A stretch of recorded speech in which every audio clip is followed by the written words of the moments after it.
Ya en el Instituto Argentino para el Desarrollo Económico, y bueno, ya me toca posibilidad tercera, porque en estos años nunca tuve la actividad de darles la bienvenida a todos ustedes y presentar a quienes nos acompañan en la mesa. Pero hoy, que es mi primera vez en este lugar, me toca presentar a un amigo de todos nosotros, un ejemplo para todos los que ahora están la lucha de la Benito Nablón, autor de este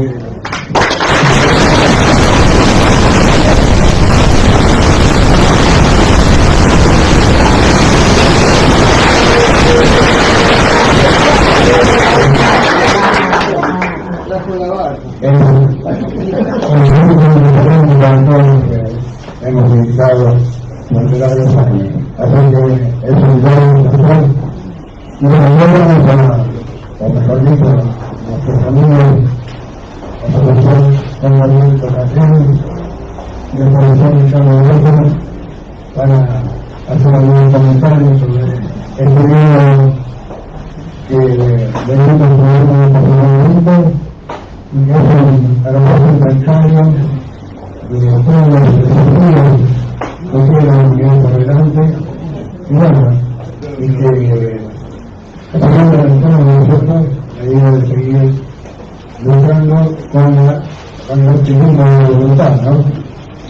Aunque en el esfuerzo de inventario, como decimos nosotros los contadores,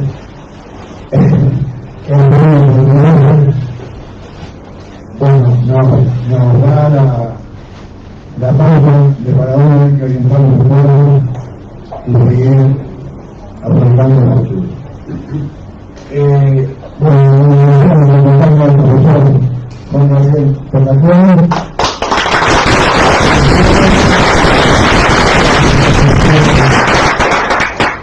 Estudiante de la política internacional y de las ciencias sociales en general, hoy vicerrector de la Universidad de Puerto Rico. Y también el profesor Ricardo Gómez,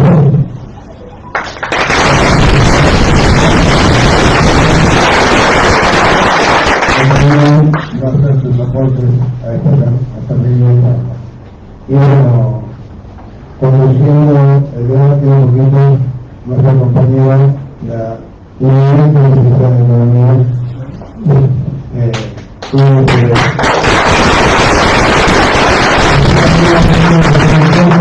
acá lo importante es la opinión de quienes nos acompañan, así que cedo la palabra a él.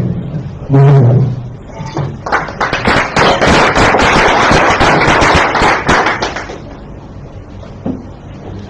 Bueno, buenas tardes. Un gusto de estar acá en este espacio tan agradable, tan amable. Y bueno, la convocatoria es de Benito Jablonka, que ha planteado todo un trabajo muy interesante alrededor de la revolución tecnológica y la era de la globalización.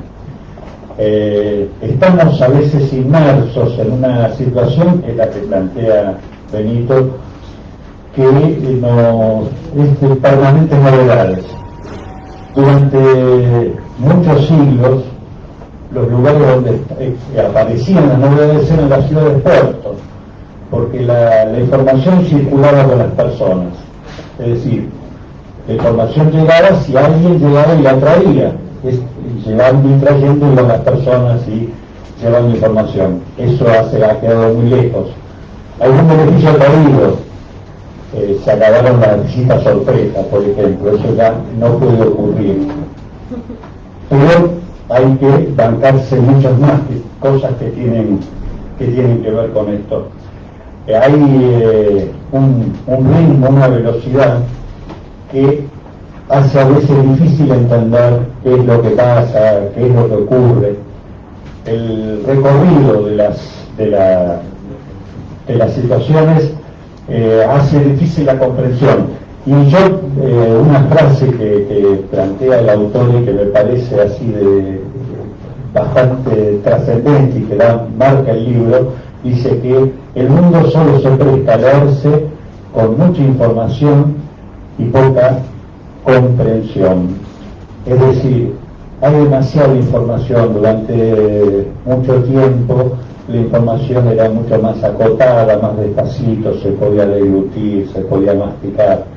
Ahora la información a veces pareciera que sobra, no se excede, nos cuesta asimilarla para poder darle cabal comprensión y cabal sentido hacia dónde va. Hay algo que siempre ha preocupado a la humanidad desde todos los tiempos, es el porvenir. Todos estamos inquietos de qué es lo que va a pasar desde el punto de vista individual, personal y también social. Lo que hace el autor lo pinta también de cuerpo entero, porque si bien la velocidad es mucha, es difícil comprender y demás, Benito no se amilana, no se achica, acepta el desafío y no solamente lo plantea, sino que dice hay cosas que no están resueltas, pero las vamos a encarar más adelante. O sea, anuncia que tiene más, va a buscar más respuestas, digamos, no tenemos la respuesta todavía, pero la algún día y en algún momento vamos a empezar a encontrarla. Hay algo que se dice en historia, que no hay historia sin tiempo. Y cuando uno vive los contemporáneos de una situación, muchas veces le cuesta entender o sopesar realmente la tendencia hacia dónde va. Yo pensaba muy cerca acá en el tiempo, y seguramente todos lo recuerdan, en 2001, ¿para dónde podía salir eso? Estábamos inmersos en una situación de aceleración. Y para los mayores tal vez pensar en el año 1973 también. Era en el medio de la vorágine saber hacia dónde se iba. Y ahora estamos también algo parecido a eso, con la diferencia que el alcance es mundial, no es en el pago chico, no es en el metro cuadrado, no es alrededor de uno, sino que es a nivel mundial. Y la cuestión es que al contemporáneo le cuesta más poder vislumbrar hacia dónde va por la falta de perspectiva, que es lo que dice la historia no hay historia sin tiempo. A veces cuánto tiempo, ¿no? Pero la perspectiva es la que a veces va ordenando y acomodando las cosas. Lo que dice el autor, plantea una cantidad de situaciones que son los conflictos entre grandes potencias, los cambios en los estados nacionales que se ven superados por los flujos de capital, de servicios, de tecnología, las grandes rentabilidades que se ocultan en las monedas fiscales, las redes sociales que nos conectan pero no son del territorio, no son territoriales, están al margen, se manejan por algoritmos, algo que por lo general el común yo menos no lo entiendo, y creo que los que manejan los algoritmos los ocultan cómo funcionan. Mundo del trabajo, donde cada vez el conocimiento es mayor lo que hace falta, pero al mismo tiempo cada vez hay una presencia más de trabajadores migrantes que están en condiciones muy poco bien sostenidas, muy poco consideradas. Todo eso va ocurriendo al mismo tiempo que tenemos una cuestión ecológica.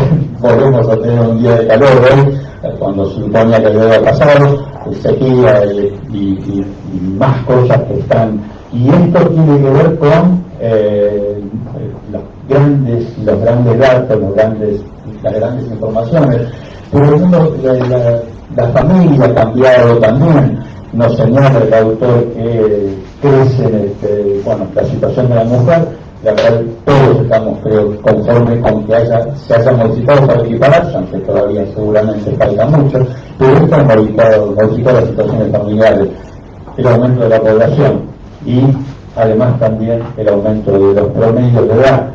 Todo esto es bastante reciente a nivel de la humanidad y bueno, nos genera una cantidad de inquietudes. Yo me voy a permitir citar a Felipe, supongo que todos ubican la tira de Mafalda, que Felipe tenía unas frases muy lindas, y una vez: todo lo que pasa me pasa a mí y justo ahora. Un poco esto que siempre, cada época nos sentimos que, bueno, para nosotros es la época con más jóvenes o mayores, y pensamos que es todo muy importante. Tal vez no lo sé, pero en principio de esta forma lo tratamos. Y Benito, como todo el libro es con una cantidad de cosas que es difícil saber hacia dónde van, aunque vamos a tratar de seguir intentando entenderlas, termina con una propuesta que me pareció que forma parte del espíritu humanista y de buena voluntad y de buena leche, en el sentido de que hay un problema con las deudas, y Benito dice: esto se puede tratar, esto se puede encarar. Nuestro país tiene una deuda importante, no es exclusiva esta situación, hay muchos más, hay deudas demasiado grandes en muchas partes, y Benito dice: esto se puede encarar. Y a mí me pareció que era esa mirada optimista de alguien que apuesta por las mejores posibilidades que tiene la especie humana, a favor de las mayorías y a favor del conjunto y no de sectores privilegiados. Y este trabajo tiene que ver con eso, buscar la vuelta para que el mundo sea para todos y en las mejores de las condiciones posibles. Muy bien.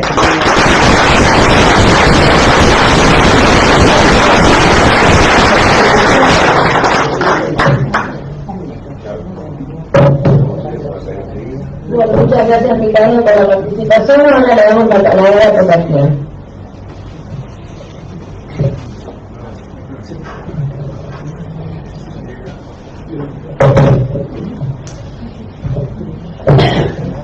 Bueno, muy buenas tardes a todos y a todas. Para mí es un gusto, pero también un honor que Benito me haya convocado para desglosar un poco esta obra de él, que está llena de virtudes, y ojalá después de esta reunión varios vayan a comprarlo, porque es un texto, él lo pone muy bien, él lo pone de entrada muy bien. Es un conjunto de apuntes, de palpitaciones, de reflexiones, de lecturas. Uno tiene de entrada la sensación de que este es un libro de vida, es un libro integral a una experiencia vital de una persona, inquieta, interesada, motivada, y de algún modo refleja, creo yo, algo de lo que Benito ha venido haciendo, diciendo a lo largo de su vida, y este texto lo refleja, ¿no? Es una mezcla de un gran trabajador, es decir, se apresta a leer un material, se apresta a entender qué es lo que sucede, se apresta a interpretar, pero también es, y uso sus palabras, es un libro de un gran soñador, ¿no? Hay un sueño, hay una esperanza, hay una expectativa detrás de él.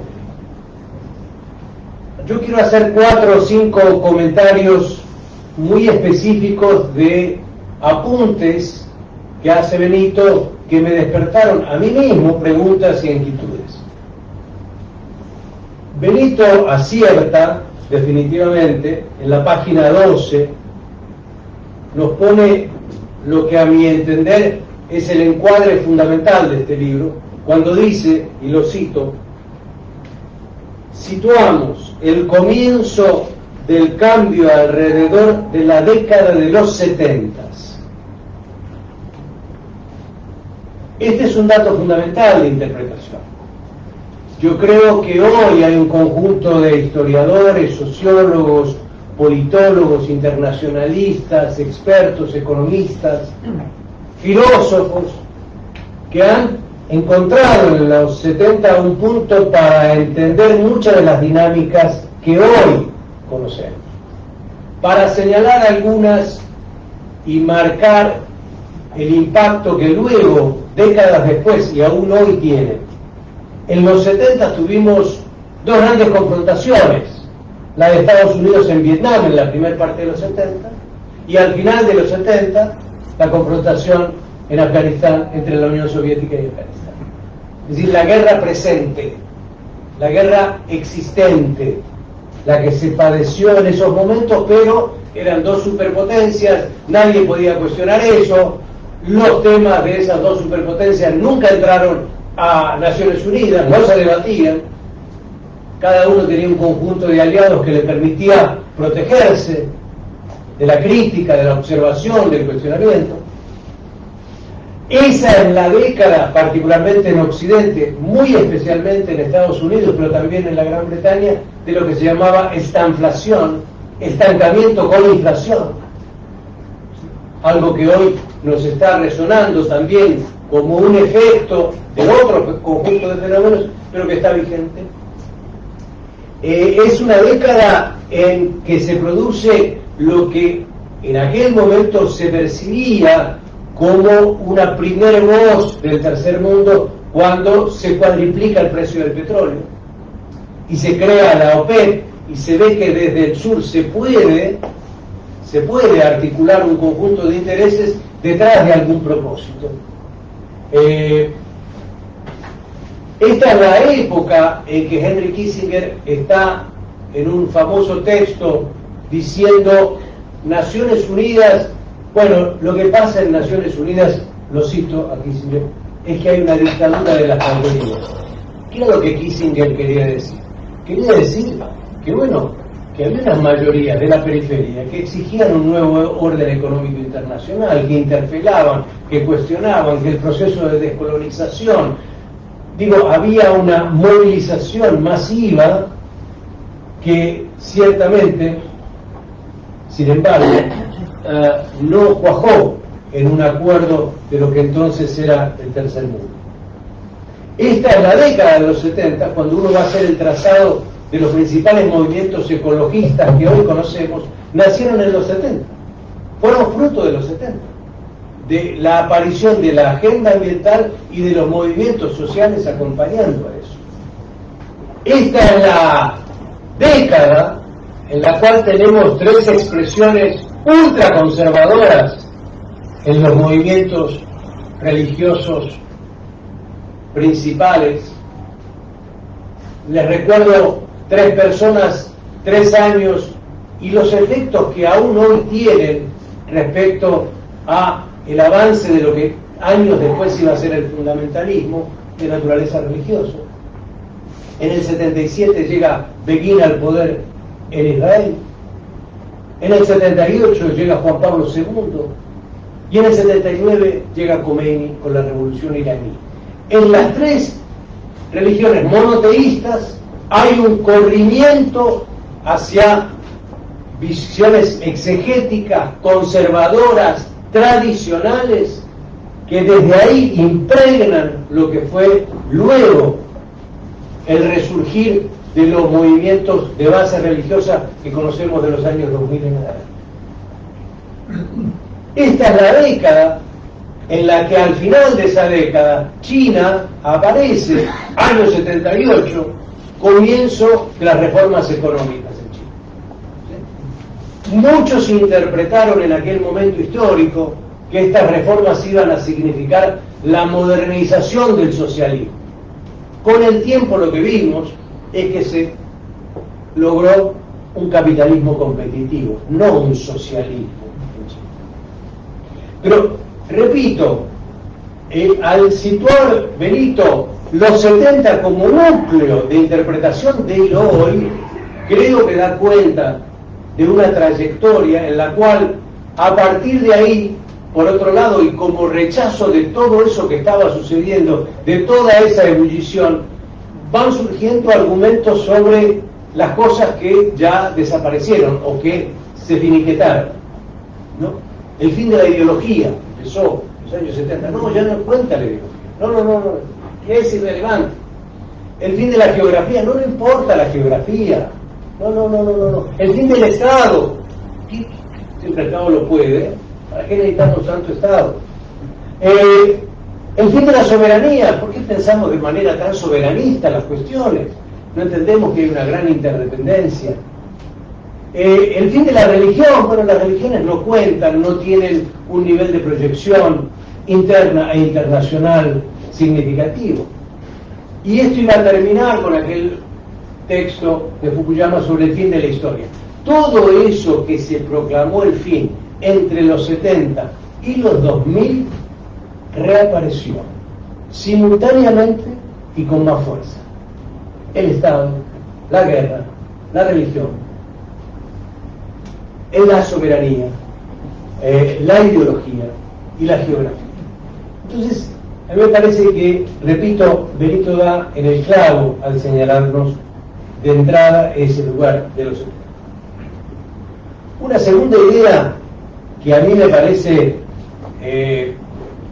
muy feliz y poco habitual cuando uno lee textos de académicos o de intelectuales así formados, es que Benito tiene la capacidad en este texto de lectura ágil, repito, de combinar lo general y lo estructural con lo cotidiano, lo familiar, lo social, lo cultural. Hay un entrelazamiento entre las condiciones estructurales y cómo eso afecta la realidad vital de las personas y de las sociedades. Y este nexo es muy importante. Y este nexo hoy es un nexo definitivamente marca de una forma en la cual estamos en lo que algún politólogo llamó una condición interméstica. ¿Qué quiere decir interméstica? Todo es simultáneamente internacional y doméstico.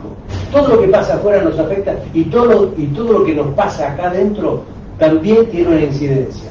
Pero no nos olvidemos, y Benito es claro en eso, no nos olvidemos, jamás nos olvidemos, que a pesar de esta intensa relación entre lo global y lo nacional, entre lo interno y lo internacional, aquí hay ganadores y perdedores, señores y señoras.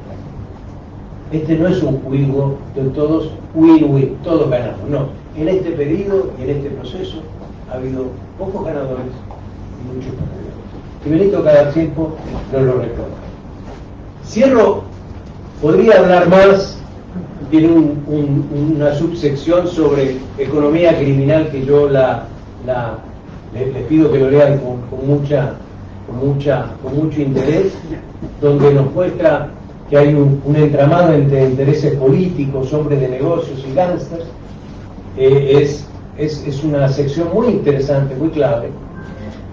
Y yo diría que esta intersección, que Benito señala muy bien, tiene sin embargo un puntapié inicial. Y el puntapié inicial es que esta economía criminal nace desde los hombres de negocio, llega a la política, pero la política no es por definición criminal. Y por otro lado, cuando hablamos de gángsters y seguimos tratando a un conjunto de personas como pandillas, bandas, etcétera, me pregunto, y es una pregunta, no es una afirmación, si todavía no estamos funcionando con una cabeza muy jurídica, es decir, estamos diciendo estas personas son unos delincuentes, son unos criminales, y por lo tanto el sistema jurídico debe abordar estos temas, cuando me parece que en algunos contextos, no nacionales, pero sí localizados, geográficos, en provincias, en localidades, en regiones, estos gángsters son una clase social, no es que sean simplemente unos pandilleros. Y como clase social buscan influencia política, control económico y reconocimiento social. Hay que buscar todas las cosas. Que lo hagan de manera criminal es otra cosa. ¿Sí? Termino. Me alegró mucho cuando Benito cita a Gramsci. No podía faltar esa cita en Benito y respecto a Gramsci, con aquella vieja afirmación de respecto a que lo viejo aún no murió y lo nuevo aún no nació. Yo quiero servirme de eso, quiero servirme del hecho de que Benito convoca a Gramsci para retomar a Gramsci y traerlo al hoy, a la actualidad, a este momento. Gramsci desarrolla un concepto que es paralelo al de lo que se muere y de lo que todavía no nació, que se conoce como el interregno. Hay un interregno. ¿Sí? En ese interregno hay algo que muere y algo que nace. Pero el interregno para Gramsci no es simplemente un periodo, no es una etapa entre dos etapas. Es un momento particular, es un momento histórico particular, caracterizado por la inestabilidad y la incertidumbre. Eso es lo que Gramsci nos dice. Y en ese momento histórico particular, ¿qué es lo que Gramsci nos dice? ¿Qué es lo que Gramsci nos dice? Nos dice que aparece, y uso las palabras de Gramsci por supuesto, me refiero a sus cuadernos de la cárcel, cuando dice, en estos periodos de interregno, lo que aparecen son síntomas mórbidos. ¿Qué quiere decir Gramsci cuando habla de síntomas mórbidos? ¿O cuáles son los síntomas mórbidos que él, desde la cárcel, lee e interpreta? Recuerden que él está en la cárcel entre el 29 y el 36. Es un lector. Es alguien que está adentro de una cárcel, pero con una capacidad de reflexión por toda su formación y por toda su militancia política. Y dice lo siguiente, dice, voy a señalar los síntomas mórbidos. Un síntoma mórbido, creciente violencia política. Otro síntoma mórbido, masivas demostraciones de descontento social. Otro síntoma mórbido, auge del extremismo y de sus líderes con gran aceptación ciudadana. Debilitamiento inesperado de instituciones otrora robustas. Y finalmente dice, cambios de magnitud extraordinaria en las relaciones internacionales. Yo creo que nos está describiendo en esos síntomas mórbidos esta coyuntura. Todo esto es esta coyuntura. Estamos en otro interregno, estamos en otro momento de inestabilidad e incertidumbre y hay muchos síntomas mórbidos que vuelven a aparecer. Pero gracias a Benito tenemos la esperanza final de que podamos superar todo esto, pero de manera colectiva y con el sentido político que debe tener. Todavía darnos no una esperanza fútil, sino la convicción de que colectivamente, socialmente y políticamente se puede frenar esto que para algunos es el inicio de una segunda barbarie. Muchas gracias.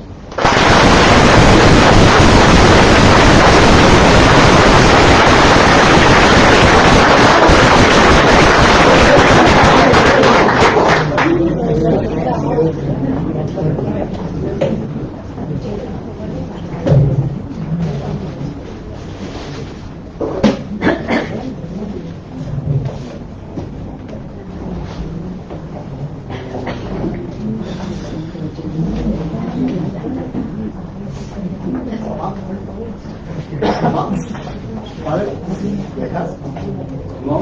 ¿Me dejas? ¿Hola? Sí.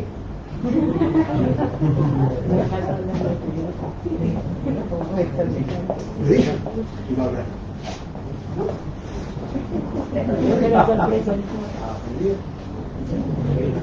Buenas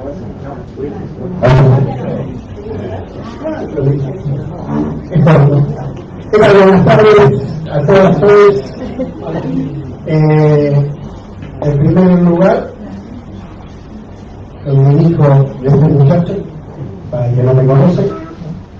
En segundo lugar, agradecer a todos que están acá, a la familia, a los amigos. Realmente es un enorme gusto y placer ver tanta gente acompañando a mi hijo. Y yo le dije a mi familia, a mis hijos, se lo dije hace un mes, más o menos.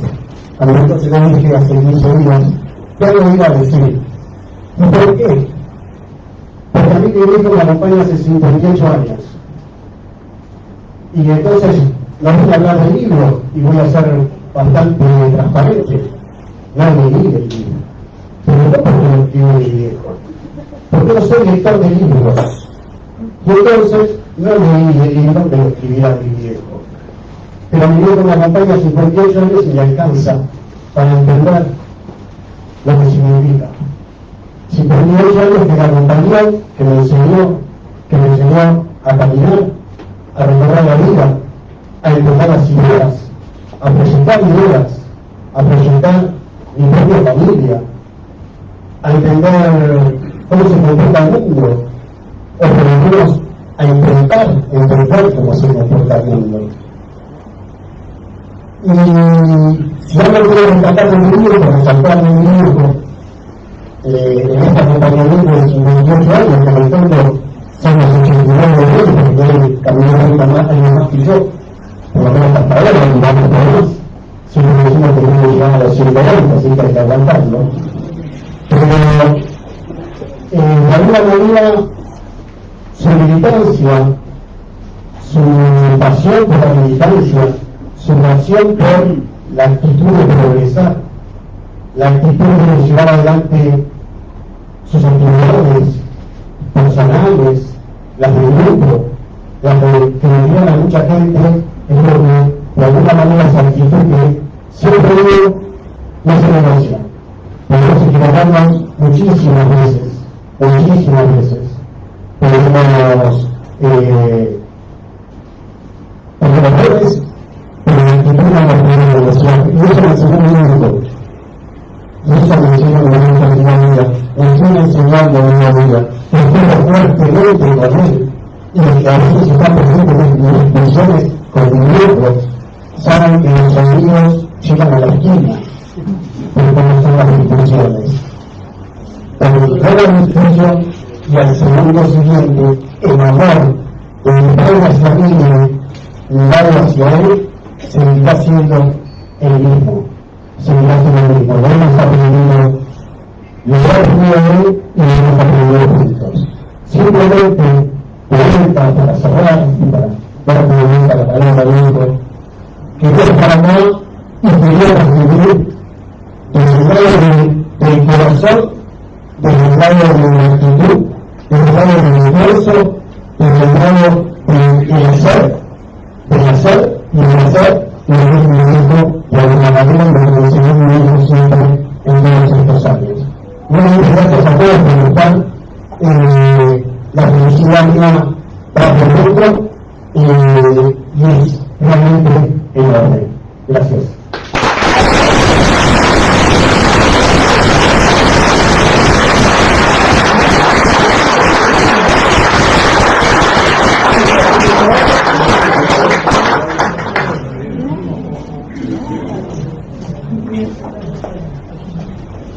Bueno, muchas gracias a ambos por la participación y ahora sí le damos la palabra a un personaje.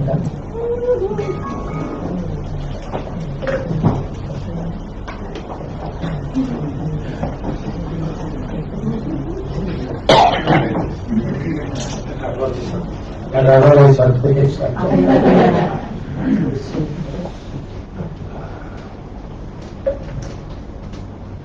Y bueno, las gracias, al final voy a decir muchas gracias a todos los que hemos y está totalmente acá.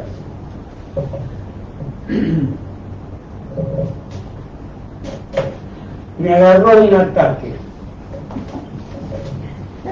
y me dije, ¿en qué andas? Él dice, cerca de los 90 de verdad. ¿En qué andas? Personalmente, trabajo desde los 15 años, viví la Segunda Guerra Mundial, hice y hago actividad sociopolítica, ideas, cambiar el mundo, etcétera, etcétera. Viví simplificando aspectos de la vida y sus vivencias que hoy las veo de otra manera. Mi viejo decía que a la gente la conoces por la plata, la conoces cuando se pone en culpa.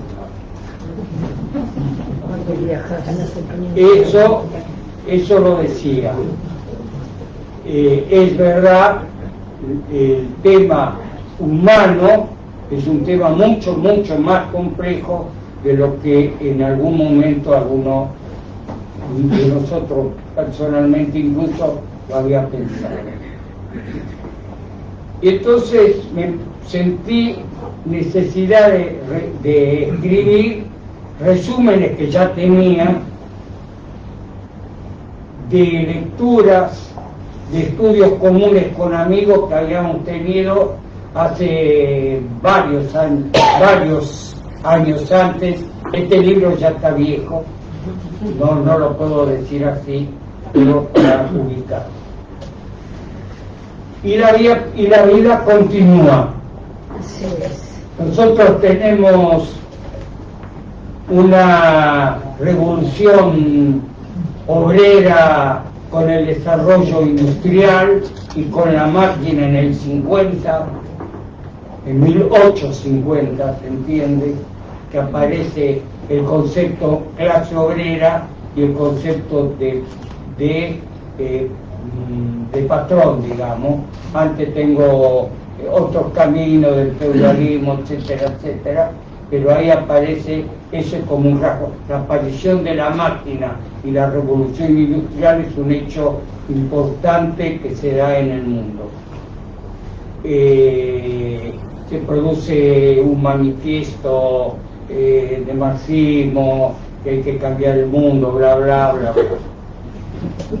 Del punto de vista nuestro, cuando estamos hablando así, digo, 1813 se abolió la esclavitud en la Argentina.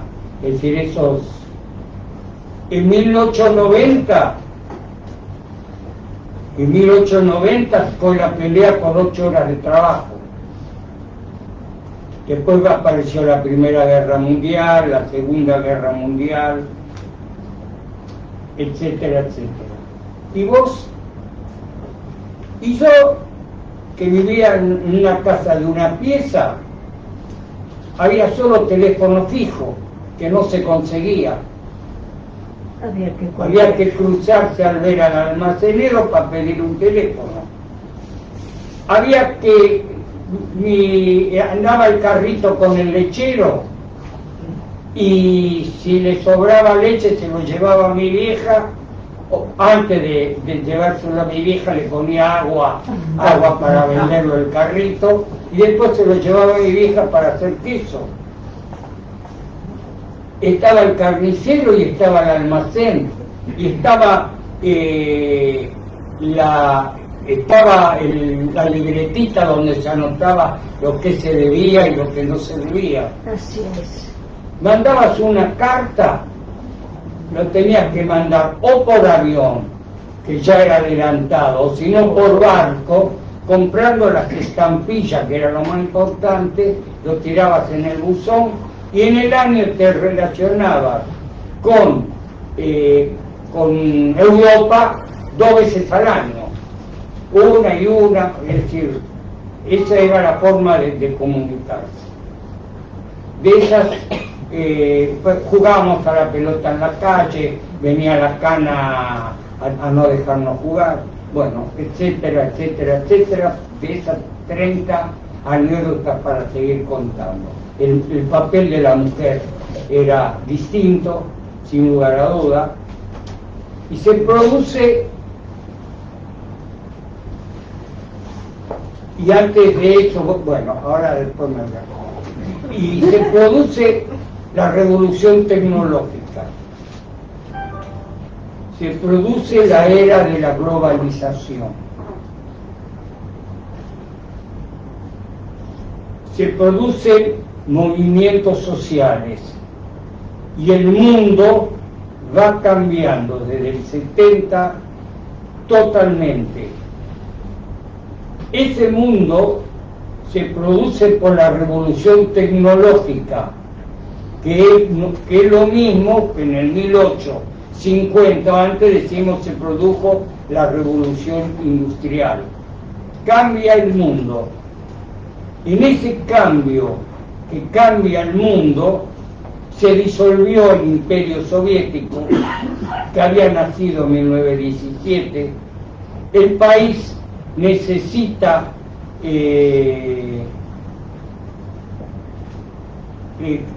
una nueva creación y el mundo se globaliza.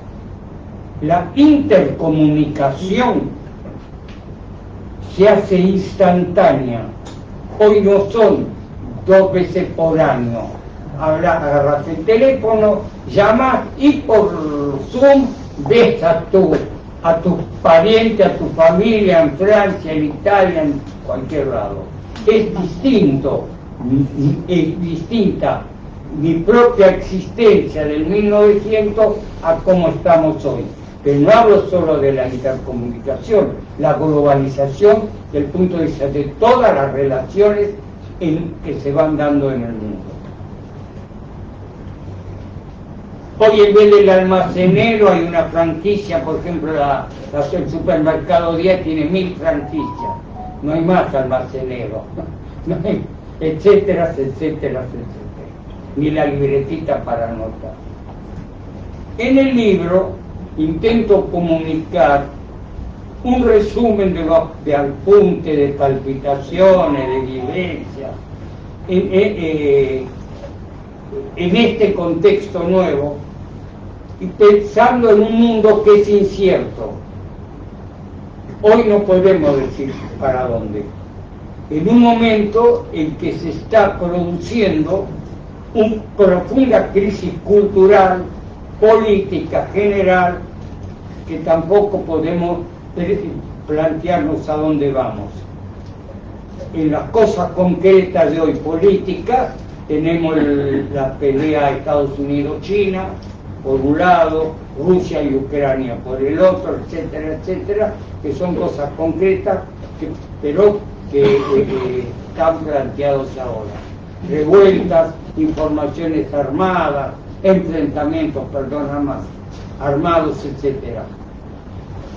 El siglo XXI nos vuelve a instalar el interrogante en torno a qué será de nuestras vidas, de las nuevas generaciones, y por esas razones es que me propongo realizar, o nos proponemos realizar un análisis de la situación, pero en medio de todos estos conflictos, sin renunciar a ideales, utopías de un nuevo mundo, y desear un nuevo mundo más justo y plena de realización.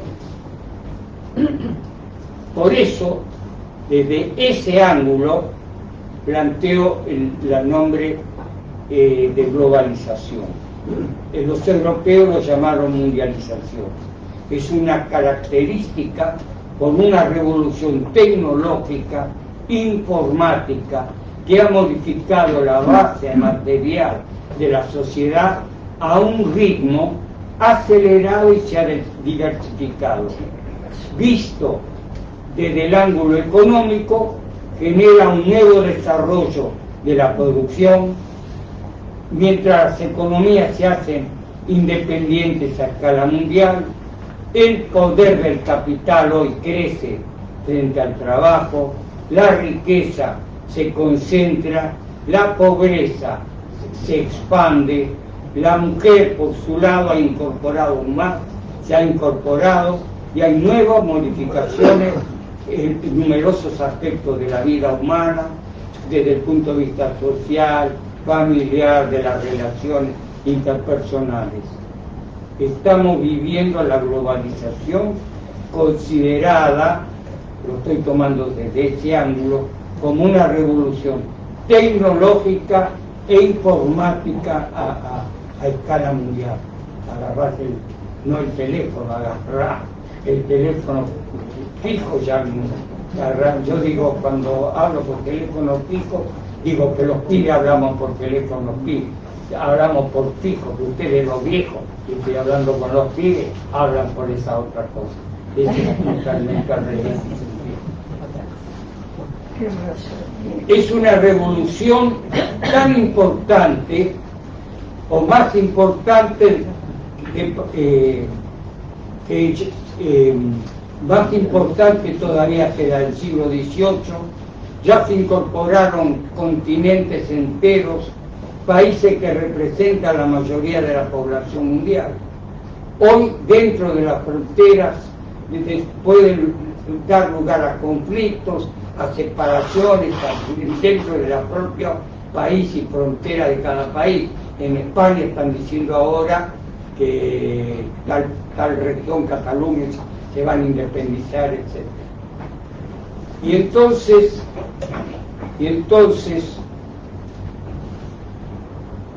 el perfil informático surge también hoy como una industria virtual, como nuevas formas de canales de comunicación. Nada existe sin ella.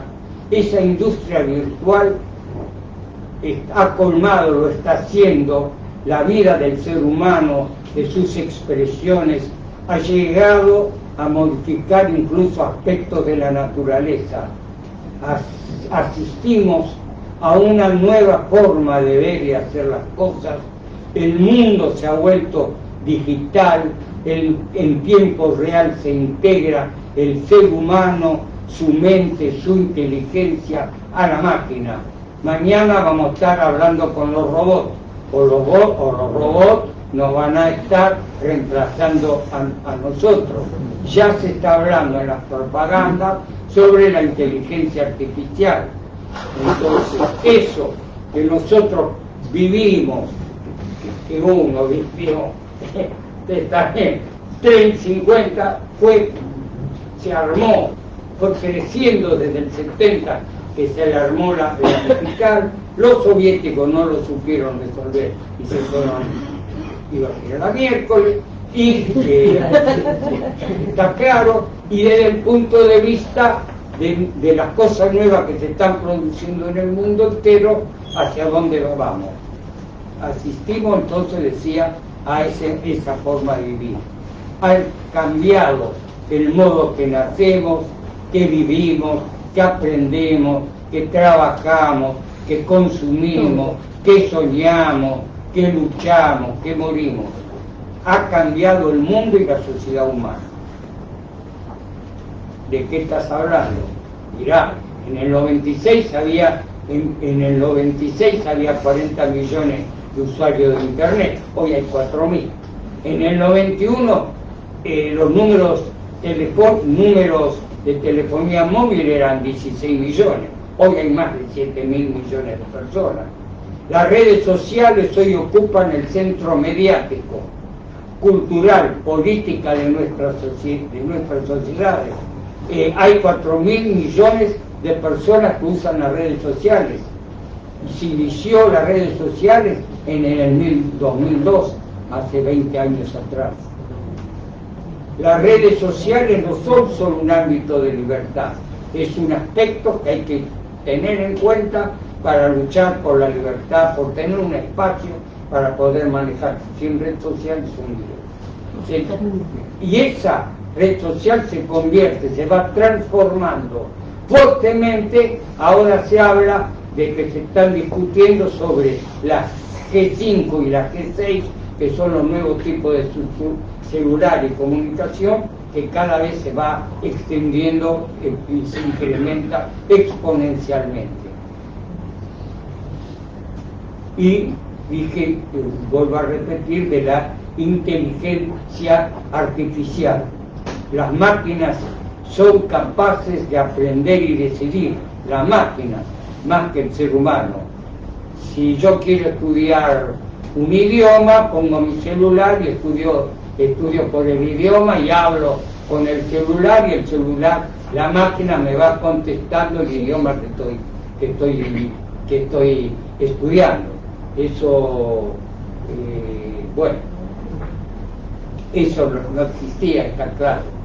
Cada uno de nuestros ámbitos de actividad está siendo modificado por esta transformación tecnológica, social y organizativa.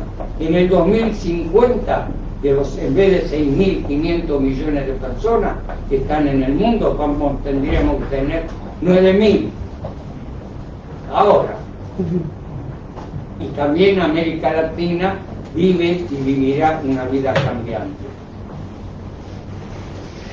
Por otro lado, las empresas flexibilizan su estructura de manera de organización, de trabajo, de economía, de tecnología.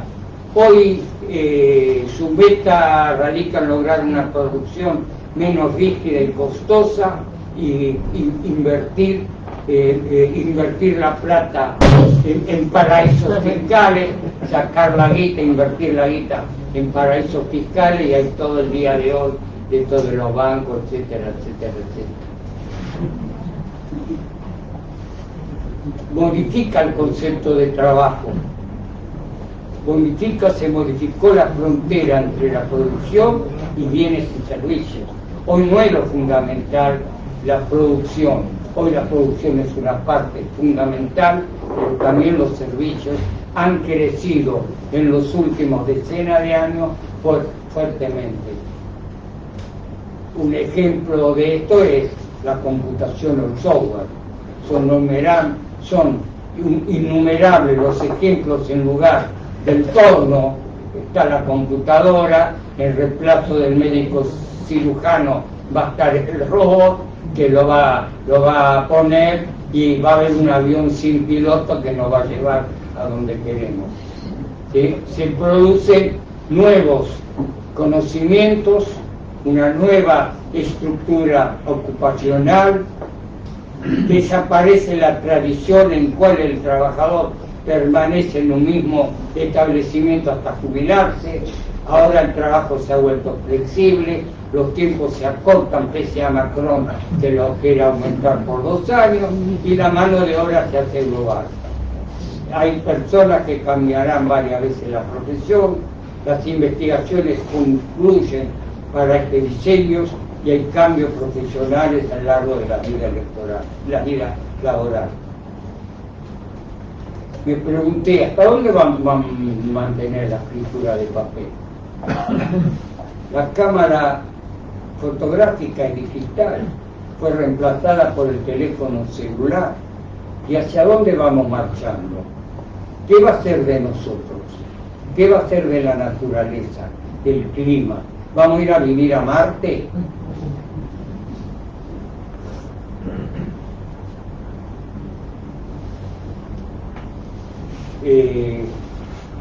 ¿Para dónde vas a seguir, sobrina mía francesa, que es astrofísica? ¿A dónde vas a ir a vivir?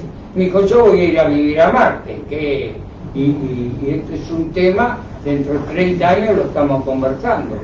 ¿A dónde? En este problema de la naturaleza, del clima que estamos viviendo y que no está claro. Pero al pensar en eso, no podemos perder las ideas, las utopías que muchos soñamos, que muchos pensamos, de querer un mundo mejor.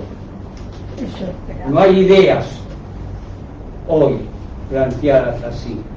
El economista Tomás Piketty, yo lo llamo Piketito, propone la propuesta de un catastro financiero público y una incorporación mínima de un conjunto de patrimonios que pague más de lo que tienen, más de lo que están pagando ahora.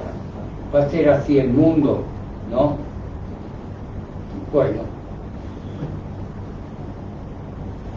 ¿Y cómo se relaciona la gente?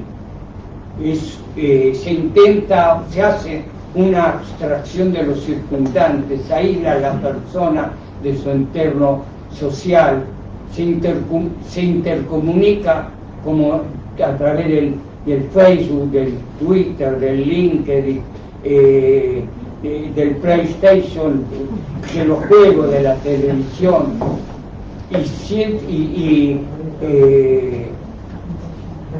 bueno, hay que ver, nada que ver con tomar mate en la calle en su momento, y hoy una pareja va a comer algo, tomar algo, y no los ves charlando mano a mano, los ves que están cada uno de los dos charlando con el celular en la mano.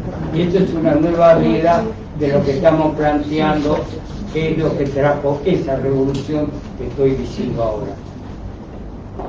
Y el mundo va a seguir, hay levantamientos en los países árabes con decenas y miles de muertos, está desapareciendo lo que se llama tercer mundo, se está creando de un modo distinto. Surgen a la par de eso, aunque no hay una idea concreta, surgen movimientos, por ejemplo, al descenso del medio ambiente, los médicos sin fronteras y muchos otros.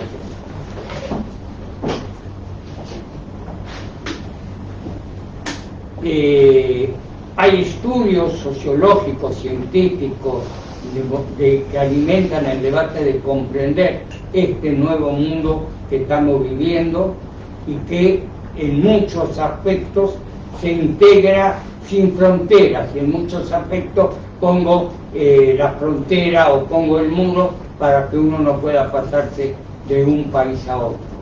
El sistema mundial capitalista tiende a ahogar progresivamente la división del trabajo y de la desigualdad. Va a ir creciendo, por un lado, las riquezas, y las riquezas están relacionadas en primer lugar con Facebook, es decir, con las empresas de comunicaciones, y por otro lado hay mayor pobreza en una cantidad de lugares. Y entonces me pregunté, ¿quién soy yo? ¿Cómo tengo que actuar? Se debe comprender esa sociedad mundial, no solamente el lugar concreto donde vive, pensar en un mundo igualitario, más igualitario, en una sociedad no fijada territorialmente, sino que tenga un mayor crecimiento. Por otro lado aparecen las corporaciones multinacionales, la riqueza, explicaba, está más concentrada, el 1% del mundo acumula el 82% de la riqueza mundial. Lo leí 4 veces, lo escribo, me dice, el 1% de los ricos del mundo acumula eso. Algo hay que hacer en relación a ese tema. Entonces, cuando hablamos de globalización, estoy hablando de esa revolución tecnológica y su relación con la gente. Eso no quiere decir que estemos negando los conflictos, ni la carrera armamentista, ni los peligros de la bomba atómica que está planteado. Y entonces me pregunto qué va a ser de nuestra vida. ¿Qué va a ser de mí cuando yo cumpla 120? ¿Qué tipo de sociedad vamos a construir? ¿Qué va a ser del hombre? ¿Qué va a ser de la naturaleza? Él explicaba los cambios que se producen en el 70. Hoy me afané los que se habían producido, me afané los apuntes. De los dos me afané los apuntes. ¿Qué tipo de sociedad? Y me dije, dejate de joder, dejate de jorobar, publica tus apuntes que tenés escritos, no pierdas las ilusiones, las utopías que tenés. No hay teorías nuevas sociales, filosóficas, sociológicas de lo que va a pasar. pero seguir pensando en querer vivir mejor, en nuevas teorías, frente a nuevas vivencias, a un mundo nuevo que hay que ir forjando y armando. Muy bien.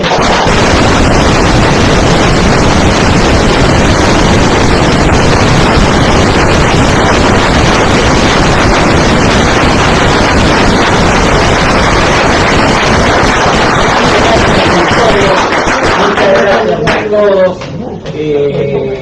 Bueno, de todo corazón. Bueno, muchas gracias a todos. Y pensemos cada uno cómo vamos a hacer eso cuando cumplamos los 100 años.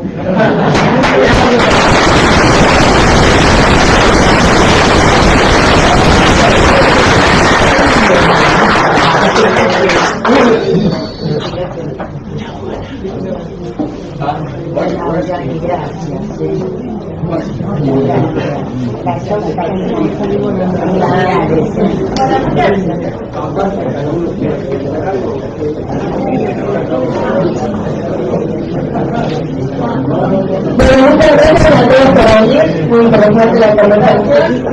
Como comentaba el principio, este instituto se enfoca en desarrollo económico. Para quienes no conocen la institución, acá se edita la revista Realidad Económica, quienes quieran y les interese se pueden llevar un ejemplar de regalo y anotarse tanto para el beneficio que sacamos semanalmente por notas en nuestro sitio web como para la revista que sale cada 45 días. Bueno, gracias.